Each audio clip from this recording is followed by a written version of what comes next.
आणि तरुणाचं कामच सध्या उभं राहणार आहे. विनंती एकच आहे, माईक सिस्टीम वाला माईक परत बंद होतो का? एक मिनिट फक्त. महत्वाचा विषय आहे की या ठिकाणी परभणीतले काही स्थानिक राजकारणी आले त्यांचं अभिनंदन.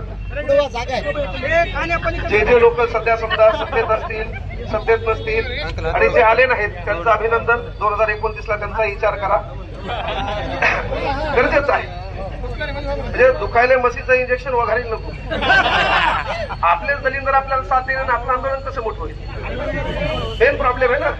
प्रत्येक जण आपल्या वैयक्तिक उद्योगाकडे, व्यवसायाकडे झुकलेला आहे. त्याला बाकी कोण मरायले, कोण जिवंत व्हायला काही घेणं नाही. आणि मग हे दलिंदर पहिलेच मेलेले बरे. पण 2029ला मतदार या नात्याने जागरूक व्हा. जरा जात धर्म बिर्म चुलीत जाऊ द्या. परफेक्ट बटन दाबा. आता फक्त बटन मध्ये सेटिंग नसोय, त्याच्याला आभार बोलतायचं. विनंती एकच आहे बाबा की आम्ही जे काही एमपीसीचं आंदोलन असो, हेही आंदोलन असो, इथं ज्यांनी आयोजक या नात्यानं एवढा मॉब जमा केला, तुम्हाला हा कमी वाटत असेल तर वामनदादा कर्डकांचं एक छान वाक्य आहे की बाबा, भीमा तुझ्या मताची 5 लोक असती, तयाच्या तलवारीची न्यारीच टोक असती. वाणीत भीमा आहे करणीत भीमंता, वर्तन या मिलाचे न्यारेच टोक असते. आपली संख्या कमी समजू नका. इथं 1000च्या बरोबरी संख्या मॅटर नाही. आंदोलनात संख्या मॅटर नाही. जो निष्ठेनं खऱ्या विचारानं अन्यायाच्या विरोधात उभा राहतो तो खरा बाबासाहेबाचा भीमसैनिक आहे, तो खरा क्रांतिकारक आहे. त्या निमित्तानं आपल्याला इथं जागृत व्हायचंय. पण एक गोष्ट लक्षात घ्या, सत्तेत असणारे आणि सत्तेत नसणारे या दोघांनाही माझं एक चॅलेंज आहे. जे सत्तेत आहेत आणि सत्तेत नाही या दोघांनाही चॅलेंज आहे. आपण सध्या सत्तेत असलेल्या लोकांनाच का लक्षात ठेवलं? आपल्या भारतात पहिल्यांदा 1498ला पोर्तुगीज आलते, त्यानंतर डच आले, त्याच्यानंतर डॅनिश आले, त्याच्यानंतर इंग्रज आले, त्याच्यानंतर फ्रेंच आले. पण आपल्या लक्षात इंग्रज का राहिले? उदाहरणार्थ हॉस्टेलमध्ये शिकत असताना आपण बाहेर पडलो, एखाद्याने आपल्या अंगावर ब्लँकेट टाकली, रप मारलं आणि ब्लँकेट काढल्या आपल्याला इंग्रज दिसले. तसं इंग्रज आपल्या लक्षात राहिले. आतापर्यंत आपला कार्यक्रम प्रत्येकाने ठोकला, पण ब्लँकेट काढल्यावर दिसले आपल्याला सध्या सत्तेतले हरामखोर. आणि मग आपलं काम काय आहे? तर बाबा, ही जे आंदोलन असेल, ही विचारधारा पेटवायची असेल, येणाऱ्या काळात आपल्या पोराचं शिक्षण वाचवायचं असेल तर आपल्याला एकजुटीशिवाय पर्याय नाही. माझा क्लास चाललोय, मला काय घेणं नाही, बाकीचं चलायला चल द्या, याच्यानं वातावरण बिघडणार नाही. प्रत्येकाने इथे एकलव्यांचं उदाहरण सांगितलं. पण मी विद्यार्थी, शिक्षकांचा विद्यार्थी या नात्यानं किंवा विद्यार्थ्याचा शिक्षक या नात्यानं एक भूमिका सांगेल. आता उदाहरण एकलव्यांचं बदलायचंय. एकलव्यांना शिकवणारा गुरु होता द्रोणाचार्य. आता द्रोणाचार्य राहिला नाही. आता बहुजनांच्या लेकरांना शिकवणारा आपलंच पोरग आहे. बहुजनांच्या लेकरांना शिकवणारा आपलंच पोरग आहे. आता कोणता मायकाला द्रोणाचार्य निर्माण होणार नाही जो जाती धर्माला द्वेष करून इथली शिक्षण व्यवस्था बंद करू शकेल. कारण आपल्या बापानं कलम 15 मध्ये लिहिलंय, धर्म वंश जात पंथ यामध्ये भेदभाव करता येणार नाही. कुठली शाळा, कुठलं कॉलेज, कुठली सार्वजनिक मालमत्ता, अरे कोणताही मायकालाल तुम्हाला तुमच्या जातीवरून, तुमच्या धर्मावरून, तुमच्या लिंगावरून त्या ठिकाणी प्रवेश नाकारू शकत नाही. हा हक्क आपल्या बापानं दिलाय. त्यामुळे एकच आहे, पण त्या हक्काच्या विरोधात आवाज उठवायला माय, लेक आणि बाप एक लागतो. हे गोष्ट लक्षात घ्या. आवाज सहज उठवता येत नसतो आणि तो आवाज उठवायचा म्हणजे आपल्याला या सत्य परिस्थितीमध्ये राग आला पाहिजे. राग त्याच लोकांना येतो जिसका जमीर जिंदा होता है. आणि म्हणून एकलव्याचं उदाहरण इथून पुढे चेंज करायचंय. आता आपल्याला एकलव्य मोठा करायचा म्हणजे द्रोणाचार्य निर्माण होऊ द्यायचा नाही. आपल्याला शिकवलं द्रोणाचार्य पांडव आणि कौरवांना शिकवायला होते. पांडव आणि कौरवांना शिकवत असताना 100 पांडव कौरव आहेत, 5 पांडव आहेत. यांना शिकवत असताना एक पुत्र, आता एक काल्पनिक कथा असेल, कशी असेल आपल्याला त्याला घेतलं नाही. धर्माच्या मधात घुसायचं नाही. धर्मात घुसल्यावर पुन्हा काही बांडगुळ आहेत, 50 पैसे पोस्टिंग वाले, सगळा बाप सोडून दुसऱ्याला बाप म्हणणारे, भिकार सोड कमेंट करणारे, ज्याचा बाप लेक नाही त्याला समोर खेटायची दिमत नाही, तो अकाउंट फेक करतो आणि माझा स्वतः त्या ठिकाणी कमेंट करतो. त्याच्यासोबत लढत दादा होऊ नका. आपल्या पोराने 10 अकाउंट फेक करा आणि याचा कार्यक्रम वाजून टाका. आपल्याला ते करणं कळाची गरज आहे. अरे प्रश्न पोरांचा, त्या पोराच्या भरोश्यावर शिक्षक आहे ना, त्याला आम्ही गाड्या घोड्यात फिरत असेल तर आमचं काम आहे त्याच्यासाठी काहीतरी करावं लागेल. एक नैतिकता नावाचा अधिकार आहे, त्यासाठी तरी झटावं लागेल. आणि म्हणून तो द्रोणाचार्य कौरव आणि पांडवांना शिकवत होता. शिकत असताना एक जंगल लागलं. जंगलामध्ये एक कुत्रं भुकत होतं. 2 मिनिटानं कुत्र्याचं भुकणं बंद झालं आणि पाहिलं तर कुत्र्याच्या मुखामध्ये 7 बाण आहेत. कुत्र्याला बाण लागला नाही. द्रोणाचार्याला प्रश्न पडला की असा विद्वान कोण आहे, माझा विद्वान विद्यार्थी ज्याला मला मोठं करायचंय, त्याचं नाव तर महत्वाची गोष्ट, त्याचं नाव तर अर्जुन आहे. ही कला कोणाकडे आहे?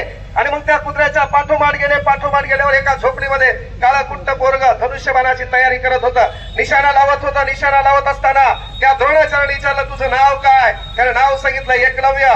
तू ही जे कुत्र्याचं भुकणं बंद केलं, ही कला तुझीच आहे का? हो गुरुवर्य, ती माझीच आहे. हे कोणाकडून शिकला? आलतो तुमच्याकडे. तुम्ही विचारले जात आणि त्या जातीचा विचार करून तुमचा पुतळा बनवला, मनोमनी तुम्हाला गुरु मानलं आणि ही कला शिकलो.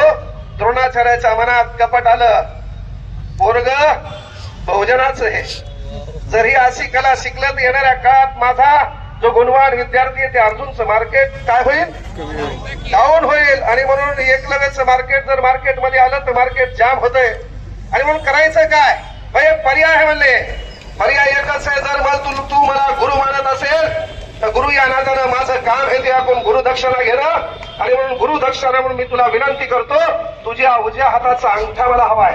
त्याने कुठलाही विलंब केला नाही. आपण बहुजनाचे लेकरे, दान लय देतो, पण आता मतदान तरी जरा नीट द्यायचं शिका. दान तर देतोच आपण, पण मतदान जरा संडीत द्यायचं शिका. 200-500 घेऊ नका. वाटलं घ्या कोणाची नाही, पण मतदान बरोबर जागी करा. हा, विनंती एकच आहे की त्या ठिकाणी सांगितलं, बाबा गुरु या नात्यानं मला दान हवंय. त्याने कुठलाही विलंब केला नाही. एका सेकंदात बाणाच्या टोक्यावर अंगठा ठेवला आणि अंगठा तोडून त्याच्या हातात दिला. रक्तबंबाळ हात आहे. द्रोणाचार्याच्या मनात एक आनंद आहे. का?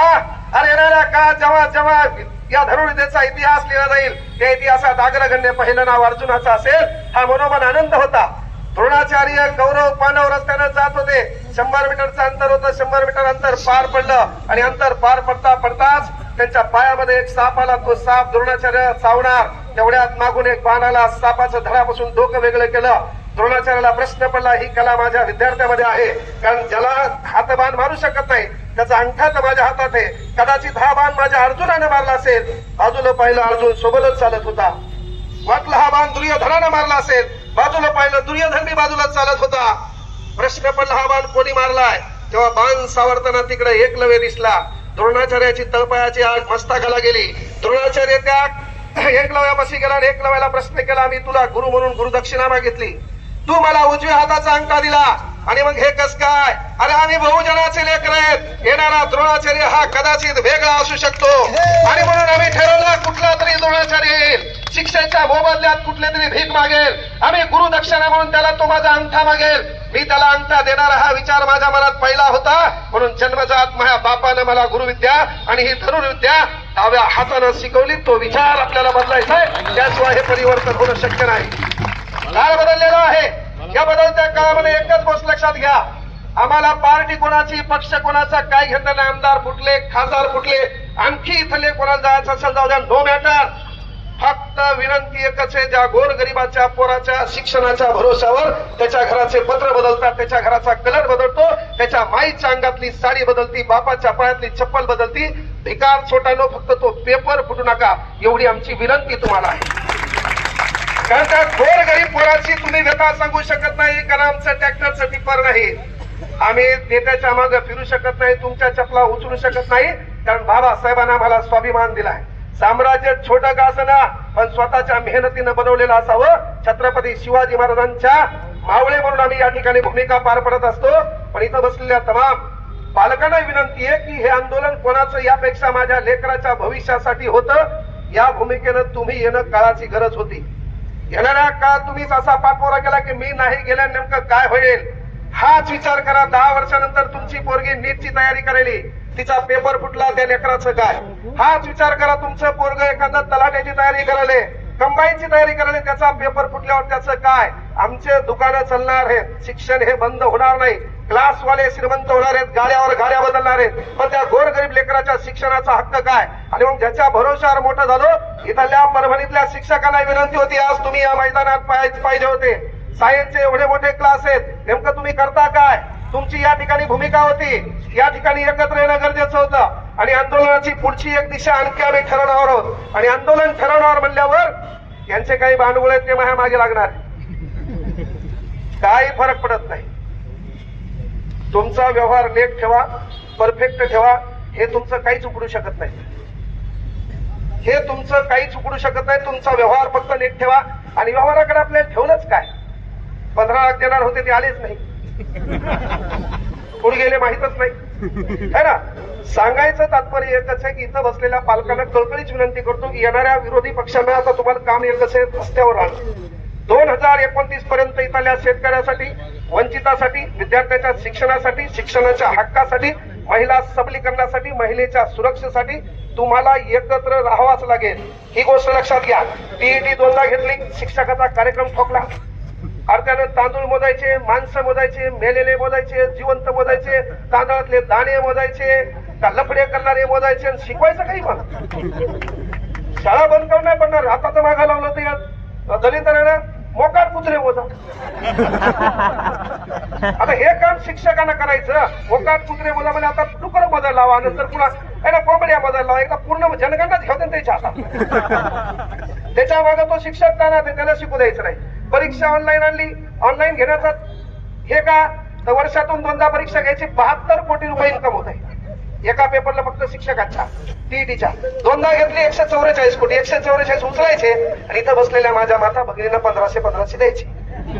माता भगिनी खुश. काय हो, आता कम्प्युटर परीक्षा घ्या, आमचा दोष नव्हता. कम्प्युटर परीक्षा तुम्ही घ्या, काय हरकत नाही. पण परीक्षा कशी घ्या, आमचा मुद्दा हे होता. जर 100 लोकांनी फॉर्म भरला असेल, त्याच्यातल्या 10 लोकांना तलाठी व्हायचं असेल तर सर्वांसाठी पेपर एक लागेल का नाही? मग सर्वांसाठी पेपर एक लागेल तर त्यासाठी परीक्षा एकच पाहिजे, एका तारखेलाच पाहिजे, एका वेळेत पाहिजे. तुम्ही काय केलं, 10 दिवस पेपर चालला. 10 दिवस पेपर चालल्याच्या नंतर आपण ग्रामीण भागातले, आता ग्रामीण भागातले असताना इथं बसलेल्या अनेक लोकांना कम्प्युटर शटडाऊन आणि ऑनच करता येते. बाकी तर मेल बिलचा ताळमेळच लागत. आणखी काही लोकांना मोबाईल मध्ये काही पाहिलं असेल तर त्याला हिस्ट्री बी उडवता आली नसेल. रियालिटी आहे, ही रियालिटी आहे. म्हणजे मेन गोष्ट, अरे बाबा आम्ही कम्प्युटरवर परीक्षा घ्यायच्या विरोधात नाही, पण पहिले तुम्ही त्यांना शिक्षण द्या ना. आता कम्प्युटरवर गेल्यावर पहिला प्रॉब्लेम आपला पानच आपल्या स्क्रीनवर दिसणं. किती वेळा माऊस हलवायचा, त्याच्यात आपली स्क्रीन व्हाईट, माऊस त्याच्यात बाण बी व्हाईट, आपला बाण लोकांच्या कम्प्युटरवर.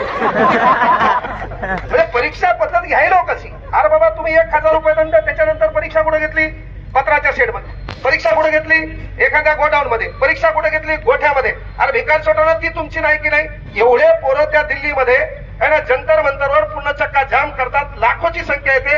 अरे नैतिकता येणार त्याला, एखादा मंत्री असता त्याला राजीनामा दिला असता, नील झाल्यावर पुन्हा शपथ घेतली असती, पण ती पण यांचा धमक नाही. भिकारचोट विचारसरणी. सत्तेला एवढं जोडून का राहावं वाटतं? जर एवढा महाराष्ट्रातला देशातला मॉब एका ठिकाणी येतो आणि तो मागणी तुमच्या फक्त राजीनाम्याची करत असेल, त्या राजीनामा म्हणायच्या पहिले एकदा जुनं सरकार आठवा. एवढ्या गोष्टी होत नव्हत्या, ते लोक सन्मानाने राजीनामा देत होते. बाबांचं उदाहरण पहा. काय उदाहरण होतं, अलीकडे तर इशेत नाही, एखाद्याला बोलाव तर त्याच्या बाजू दुसरं घ्याले, है ना. पहिलं पोरग म्हणजे पहिल्या मधल्यावर लगी करू लागलं, बापाला सांगा बाप माडीवर मुतायला. राज्य सरकार, केंद्र सरकार डडा याला सांगा म्हणले हे पहिल्या मधल्यावर मुतायले, म्हणजे चला त्या बापाला सांगू, बाप माडीवर मुतायला. कोणाचाच कोणाला ताळमेळ नाही. आणि म्हणून या गोष्टीमध्ये पालकांना एक विनंती आहे, आपल्या पोरांना भगतसिंग शिकवायले तर भगतसिंगांसारखं रस्त्यावर यायचं शिकवा. भगतसिंगांसारखं रस्त्यावर यायचं शिकवा. आपल्याला तर सध्या उपाशी राहण्याची वेळ येणार नाही. ते आपल्या पोटा पाण्याचा प्रश्न संविधानानं मिटवलेला आहे, पण ते संविधान वाचलं पाहिजे यासाठी रस्त्यावर यायचं शिका. राज्यघटनेमध्ये कलम 45 आहे. भारत स्वातंत्र्य होण्या अगोदर 1947 ला जेव्हा घटनेचं काम चालू झालं तेव्हा त्याच्यात आपण पहिली कलम 45 का लिहिली. राज्यघटनेचा भाग क्रमांक 4, 6 ते 14 वर्ष वयोगटातील विद्यार्थ्यांना मोफत आणि सक्तीचं शिक्षण द्या. शिक्षण गेलं कुठं? आज परभणी जिल्ह्याचा विचार केला तर बाजूच्या संस्था मोठमोठे अशोकाचे झाडं झालेत आणि त्या जिल्हा परिषद शाळेमध्ये मतदानाला तुम्ही जाता, लोकशाही जागृतीचा असं बोट करता, पहिले तुमच्या तोंडावर 2 झापडा पाहिजे. नेता जातो मी लोकशाही बचवली मतदान केलं म्हणून असं बोट टाकतो, तेव्हा त्या गावातल्या स्थानिक लोकांचं काम आहे, अबे हरामखोरा तू इथं आलास कशाला? ज्या शाळेत तू मतदान आहे ती शाळा तुला दुरुस्त करता येणार नाही, तू काय धतुरा तालुक्यांची दुरुस्त करणार आहे? हे काम आपलं ना, त्यांना विचार ना. ही जिल्हा परिषद शाळा वाचवायची कोणी? ज्यावेळेस मतदानाला त्या गावातल्या लोकांनी एकत्र या, त्याला प्रश्न विचारा. आणि एकच गोष्ट लक्षात ठेवा, आपल्या माग पुढं काही नाही. आसमान से टपका, खजूर पे लटका, घर का न खाटका. अरे कोणालाही बोलायचं शिका आणि कोणत्याही मायकाला विरोध करायचा शिका, कारण गलत का सामना हमेशा सीना ठोक कर कीजिए, इतिहास तुम्हें बागी कहेगा लेकिन गुलाम नहीं, हे काम आपल्याला करावं लागेल. आणि म्हणून शहीद भगत सिंग अमर रहे. काल परवा कोणतरी एक भांडगुळ म्हणला इन्कलाब जिंदाबाद हा नारा भी देशद्रोही आहे. इन्कलाब जिंदाबाद हा नारा भी देशद्रोही आहे.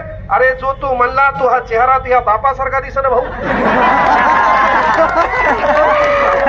विषय केले तर माईच्या ना त्या पेशात नव्हतो पाहिजे, त्याचा बाई भाषा का. अरे परभणीच्या शिवाय आपल्या इकडे 11-12 त्याच्याशिवाय पर्याय नाही. सध्या सत्तेत बसलेले 11-12 पुढे चाचीचे तुम्ही लावा, आम्हाला घेते नाही.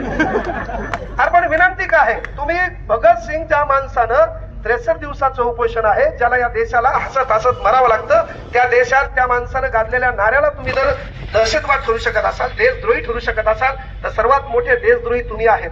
तुम्हाला खुर्च्या सांभाळता येणार, तुमची लायकी ती नाही. आणि म्हणून मी मोठ्या स्टेजवर सांगितलं, नसेल होत त्या एकदा खुर्च्या आमच्या हातात, तुम्हाला बी यायला बी सरळ नाही केलं तर आमचे नाव बदला.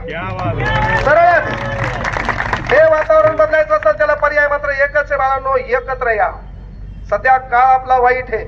2029 ला भविष्यवाणी झाली, पुन्हा सरकार यायचंच येणार आहे म्हण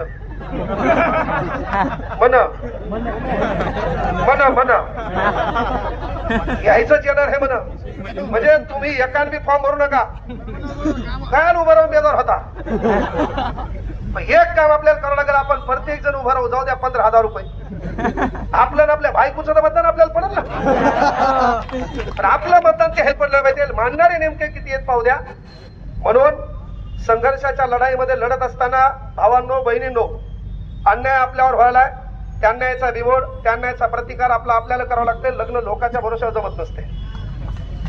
अन्याय आपल्यावर व्हायलाय तर रस्त्यावर आपल्याला यावं लागेल, त्या विरोधात बोलावं लागेल. बोलता येत नसेल तर चालावं लागेल, चालता येत नसेल लिहावं लागेल, लिहत नसता लिहिता येत नसेल तर जी लोक रस्त्यावर येतात त्याच्या पाठीमागं उभं राहावं लागेल. ही चळवळ आपल्याला जिवंत ठेवावी लागेल. आणि ही चळवळ जिवंत ठेवायची म्हणजे मी इथं आलो, अनेक जण आहेत.